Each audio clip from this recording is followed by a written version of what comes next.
Davos Great Reset plan has more holes than Swiss cheese. Money grows on trees. Somewhere between the unmarked plague braves of Italy and the hallowed halls of Elysium, cosmopolites have planted a seed to transform into an economic revolution. Globalism is out of fashion in democracies, but its advocates are planning a comeback tour in January, where they will launch the Great Reset from the cradle of the rich in socialist Davos.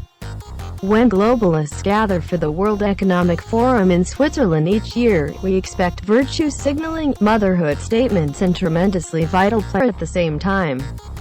Same place next year. But this time, next year will be different. The WEF website features numerous articles where the case for the Great Reset is made with a sense of urgency. One section reads, "There's an urgent need for global stakeholders to cooperate in managing the direct consequences of the COVID-19 crisis. The state of the World Economic Forum is starting the Great Reset. Leaders who think they possess the power to change the course of history are unsettling. But those who believe they control the destiny of the world are deluded and invariably become violent when human nature gets in the way of their grand plans.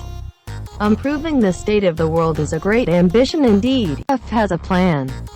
It is a program of radical economic change also favored by the OECD and UN Secretary-General Antonio Guterres, former president of the Socialist International. They believe COVID-19 is an opportunity to make a new economic order designed by globalists, regulated by unelected officials and funded by taxes will pay the price for social justice activism and mass decarbonization. Of course, the Great Reset is not presented in such bleak terms. In June, a meeting hosted by the WEF showcased globalist solidarity.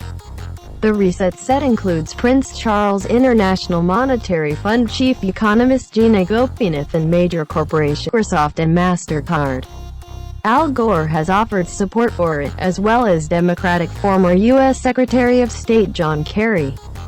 To coincide with the event, the OECD released the report Building Back Better, a sustainable, resilient recovery after COVID-19.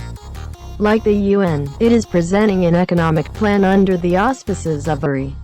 It contends that building back better means a focus on well-being and inclusiveness. How nice, but where are the quantified targets and cost-to-benefit analysis? Whatever your position on the question of climate change, decarbonizing the economy and decentralizing electricity systems will require immense funding from states. The West heaped with the financial burden of globalist reforms, but thanks to COVID-19, we are facing protracted economic depression. WEF founder Klaus Schwab wrote in June, the changes we have already seen in response to COVID-19 prove that a reset of our economic and social foundations is possible. This is our best chance to instigate stakeholders. The OECD asserts that post-COVID-19 economics must include alignment with emission reduction goals, including net zero greenhouse gas emissions. It recommends stimulus measures to ensure social development is fully integrated with environmental objectives, such as those in the Paris Accord and UN Sustainable Development Goals. Green globalists know the exorbitant cost of their economic revolution will result in popular backlash. The West was heavily in debt before the pandemic. But consider that in March, the U.S. Federal Reserve printed $1 trillion in 2 days after stocks fell sharply.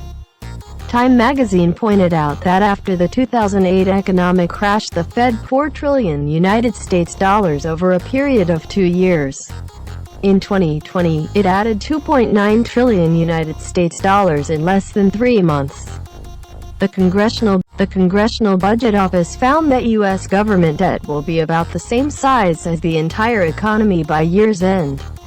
Someone needs to tell green globalists hungry for Western cash that globalists seem unaware of the impending financial crisis. Rather than curb ambitions for an economic reset, they are framing COVID-19 as a path to a better future. The sales pitch will be challenging, but the OECD suggests where stimulus packages target environmental objectives. A focus on people's well-being to cement the social and political acceptance of environmental measures. To sell green globalism, people must believe it is a common good. Workers expected to pay for green capitalism with high taxes and shocking energy bills must come to believe that they want or need it. The art of persuasion is essential. Globalists are pitching their plan as adopted the slogan "Build Back Better" to embed their objectives in nation-states' government policy. The phrase has been used for some time in a relation to a capacity-building approach to disaster recovery, and its rationale was basically sound. Rebuilding after disasters would involve planning to ensure past structural vulnerabilities were not reintroduced. Policymakers sought to ensure that in tsunami-prone areas critical infrastructure was relocated away from the ocean. Over time, however, building back better has come to reflect ideology, not pragmatic planning.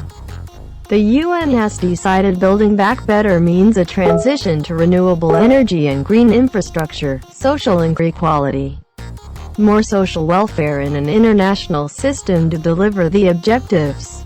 Most of us still think that COVID-19 is a virus and a vaccine is the solution. Stop right there. UN Special Force Guterres is on the case. The pandemic is only demonstrating what we all know. That millennia of patriarchy have resulted in a world with a male-dominated culture which damages everyone. And the UN is demonstrating what we all know. That kind of nonsense makes people vote for Donald Trump. The Great Reset sounds less like an invitation to thrive than a post-COVID oligarchy where globalists secure their jobs and wealth at the expense of ours. If you want our support for a green world, man, show us the money.